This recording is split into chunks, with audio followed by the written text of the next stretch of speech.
Oh, hey, what are you doing? Stone?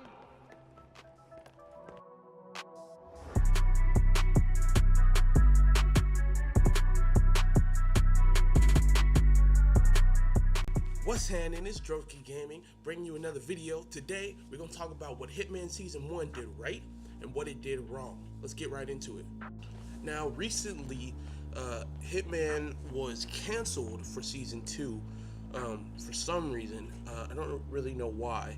But now, the studio that makes it is actually fully independent from their parent company, so it seems like that they'll be making more Season 2 episodes. Hopefully, fingers crossed. There's really no guarantees at the moment. But this game was actually really, really good, and I enjoyed it a lot, so I hope that they're coming out with another season. Just to preference this so-called review or assessment, I haven't played any of the other previous Hitman games. This was the first Hitman game that I played, so I can objectively critique the gameplay for what it is, not comparing it to, to anything other than what they've done in the past or whatnot. Now, as far as the gameplay itself, it's actually really, really fun. It sort of feels like a puzzle or like a maze, the way you have to figure out, okay, what guys can walk in what areas. So like I have to change into a waiter so I can walk around here freely, or change to a crew member so I can walk around here freely, or security, so forth and so on. I think that was a really good aspect of the game. Also, things like this, like the audio cues. We can't let anyone through without doing a security check first.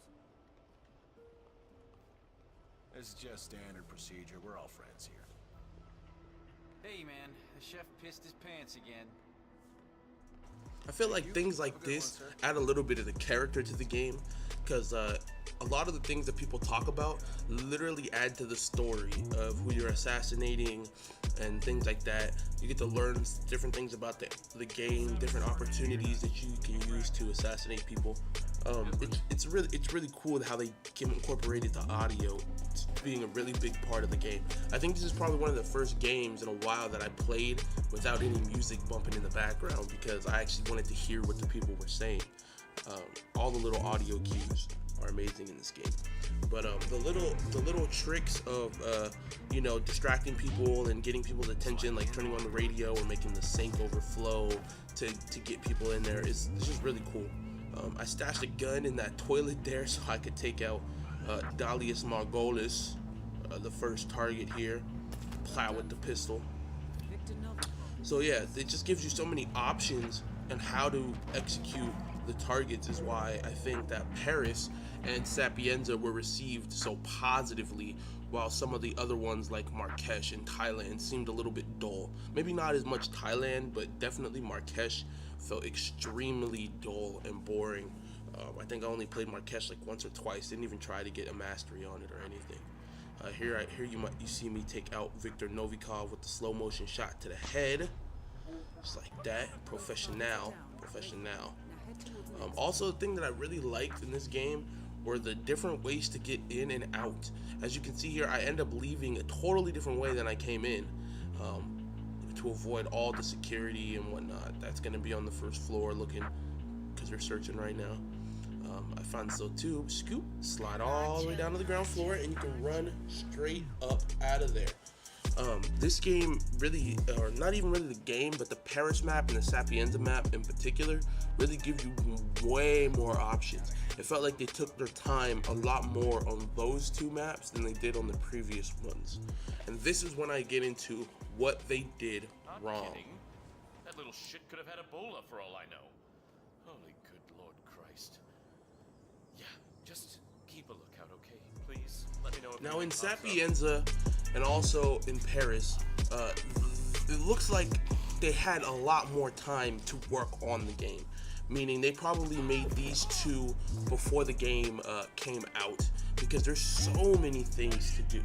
I mean, they set up the guards in different positions that walk around, and it just takes you a while to learn these maps. While the other ones, it felt like they were kind of rushed, and they were trying to probably please the head company, and they were probably putting a lot of pressure on the studio to make the game quickly and whatnot. But talking about what they did wrong, these little things glitches that weren't really fixed. I don't know why. Once again, could have to do with the parent company, could have to do with a lot of things actually. But the fact that they didn't fix it let me know that the company that made it didn't really give the studio, I guess, a lot of chops on what they should be fixing and not fixing and things like that. But one thing that probably they could fix is not make the NPCs so predictable. So if I've beaten something before, change it up, change the paths that they walk, change the different things that they do in order for me not to know what's coming next. You know what I mean? Like, I know that this guy's gonna be over here doing golf, but maybe next time he doesn't play golf. Maybe he does something different. You know what I'm saying? Like, if they could switch it up from level to level, maybe have 3 or 4 different scenarios, so you don't know which scenario you're going into when you replay a map. Maybe change the positioning of guards, where guards walk around, where items are, things like that, to make you have to actually, you know, give you a challenge. For example, I have to come down here and enter into this cave, and I have to change into a scientist uniform. Okay, maybe not every single time I come up here, this scientist is right here. Maybe he's somewhere else. You know what I'm saying? Or maybe it's like you see me change into his clothes here, and then I run down these stairs and I go pick up the rat poison. Now maybe the rat poison shouldn't be in this spot anymore. You know, maybe they should switch it up. Maybe these guards are standing somewhere else to where I can't. Maybe I can get by easier right here, but it's harder for me to get past somewhere else.